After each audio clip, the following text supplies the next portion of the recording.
Mas o marketing transferiu a ótica para o cliente. Então, assim, nós não temos mais que pensar no produto. Nós temos que pensar no que o cliente quer e o que a gente vai fazer para ele. Porque o cliente está em plena evolução e o produto evolui muito lentamente. Então, o marketing, o que é hoje? É você falar diretamente com o consumidor e não falar do seu produto. Falar com ele e ver o que ele quer que você produza. Então, essa que é a mudança fundamental na propaganda, é o marketing. O marketing é, na realidade, a nova filosofia das empresas. Qualquer empresa que não tenha filosofia de marketing, ela tem a tendência a fracassar. Você gosta... Você ainda fica... porque assim, eu sei que você está por dentro do que rola de tecnologia e televisão e criação de conteúdo e tudo mais. Também está por dentro do que rola no marketing, fica olhando o que os caras Eu estão acompanho, fazendo. não é? Eu não faço isso todo dia. Uhum. E quem faz todo dia sabe mais do que alguém que sabe teoricamente. Então, teoricamente eu sei, mas quem faz todo dia deve fazer melhor. Entendi. Mas então, cara, como é que é o teu dia hoje? Não, meu dia é um dia normal de trabalho. Eu continuo trabalhando um pouco menos do que eu trabalhava antes, mas trabalhando. Eu crio comerciais, vim agora no carro discutindo com o Bruno um comercial. Eu faço todas as vinhetinhas da Vanguarda que a gente produz o ano inteiro. Eu faço as alterações de programação. Eu vou a São José dos Campos. Nós temos 46 emissoras. E eu vou lá à sede, que é São José dos Campos, e a gente cria tudo lá. Eu participo da criação. Eu leio muito. Eu gosto de leitura especializada nesse assunto. Eu escrevo, eu faço receitas. Estou preparando um livro de receitas. Já tenho mais 100 receitas prontinhas para fazer. Tem os vinhos para acompanhar também? Tem. Eu sei que tu gosta de vinho. Já tem os vinhos. Eu tenho. Todo final de semana, sexta-feira, reúno os amigos para a gente fazer uma... Não é uma confraria, porque eu não gosto nada de coisa que dê importância ao vinho. Eu gosto de vinho como ele é naturalmente. Eu te falei do Broadband. Vinho não é para ser analisado, tem que ser compreendido. Então a gente junta para tomar um vinhozinho e tal, junto com a comida. O vinho é uma coisa maravilhosa. E ajuda a criar. Agora tu tá fazendo receita, cara. Caramba.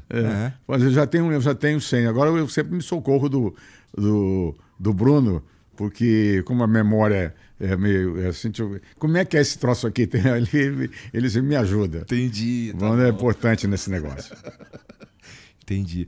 Porra, cara, quando foi que tu olhou pra TV? Porque assim, deve ter tido algum momento na tua carreira que você olhou e falou assim, porra, consegui fazer o que eu queria fazer, né? E eu fico pensando no que vem depois, Boni. Como é que você faz para se manter no auge, cara? Como é que faz para se manter, atingir o que você atingiu e manter e, sei lá... Eu acho que nos anos 80 nós conseguimos chegar próximo daquilo que a gente queria. Não há possibilidade de você chegar à perfeição, mas você tem que desejar a perfeição. Tem que ser um objetivo.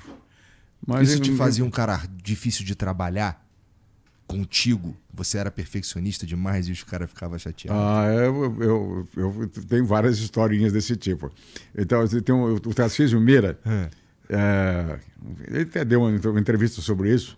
Um dia ele estava na minha sala e eu chamei um sujeito. Hoje eu seria preso. Eu dei uma espinafrada nele, mas aquela violenta, né? E aí o Tarcísio ficou assustado. Porque o tratamento aos artistas era diferente do que eu dei do cara. E o cara não era de alto escalão, era um diretor. E daí ele falou assim, mas por que você fez isso? Eu digo, porque se eu não fizer, ele não faz. Se eu não fizer isso, ele não vai fazer. Tudo que eu falar para ele aqui, vai entrar no ouvido e fazer no outro. Eu tenho que fazer, se você não fizer, eu te mato.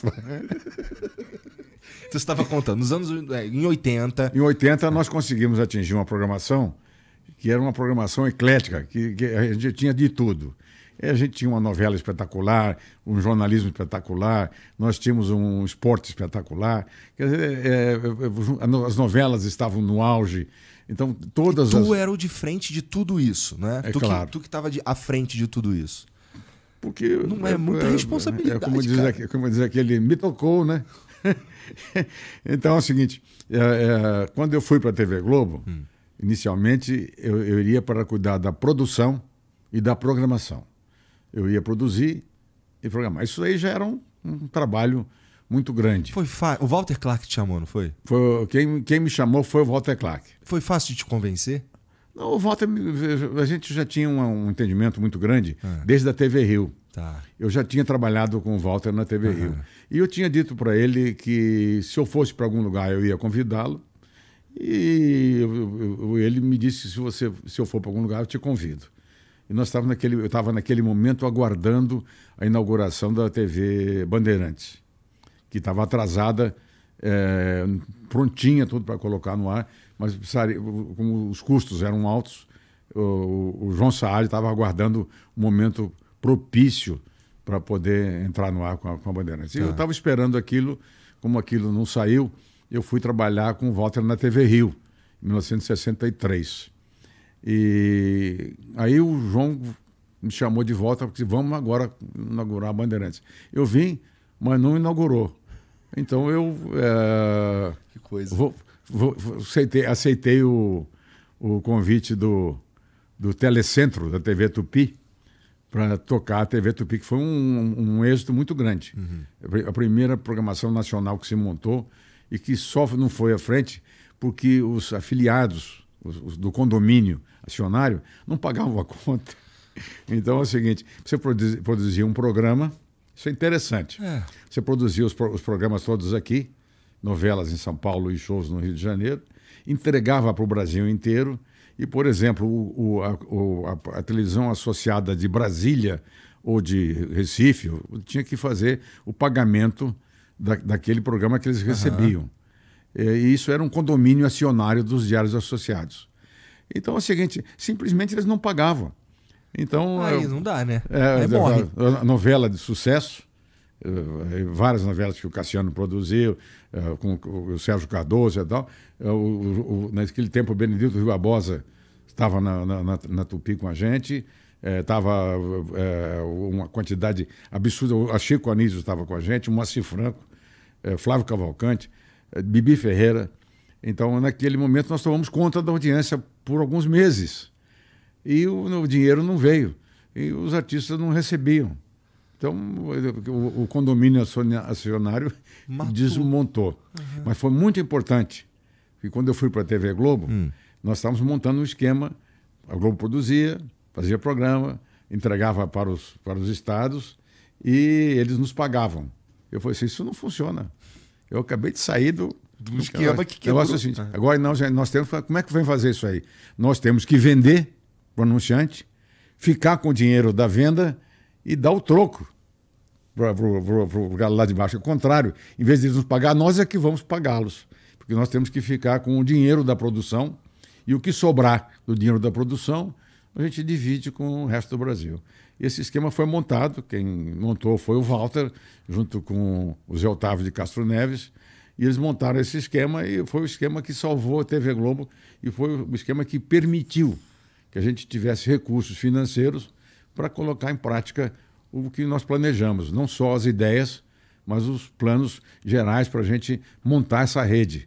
Porque o sonho meu e do Walter, desde 1957, já era a rede de televisão. Esse modelo que vocês implantaram era assim que era feito no mundo? Não, é um mundo inteiramente diferente. Porque aconteceu assim, muito se divide entre, primeiro, Europa, Estados Unidos e, vamos dizer assim, a Latinoamérica. Né? Então, a televisão europeia era basicamente estatal. Tá.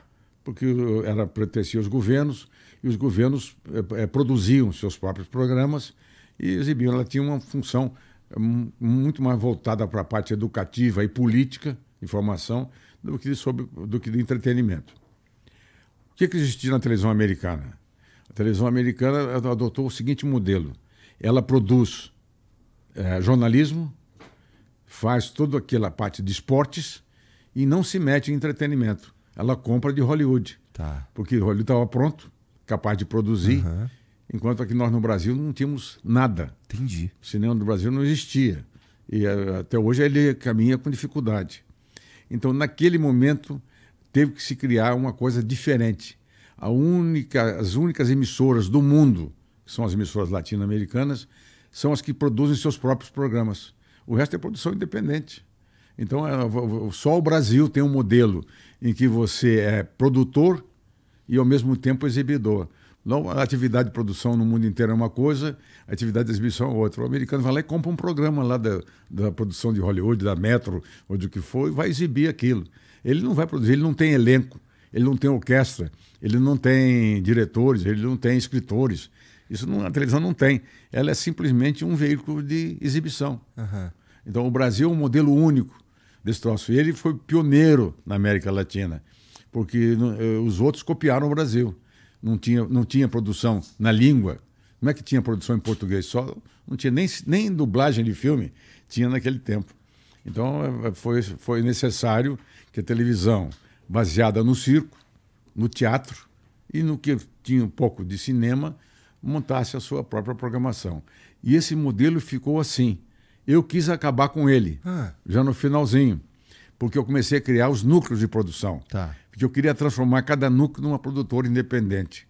Para mim, hoje, a TV Globo seria um veículo de exibição e nós estaríamos com a possibilidade de controlar o cast e controlar os autores, entregar para os produtores independentes fazer os programas que a gente quisesse. E mais do que isso, quer dizer, pegar esses produtores, premiá-los quando fizessem sucesso e simplesmente deixar de trabalhar com eles quando fizessem fracasso.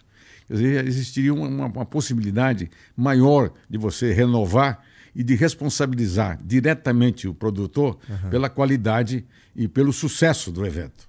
Entendi. Entendi. Então a gente foi pro o modelo que a gente tem de TV hoje é porque a gente precisava criar o nosso próprio conteúdo. Exatamente. Isso não necessariamente quer dizer que é o melhor modelo. Não é o melhor modelo. Entendi. Não é o melhor modelo.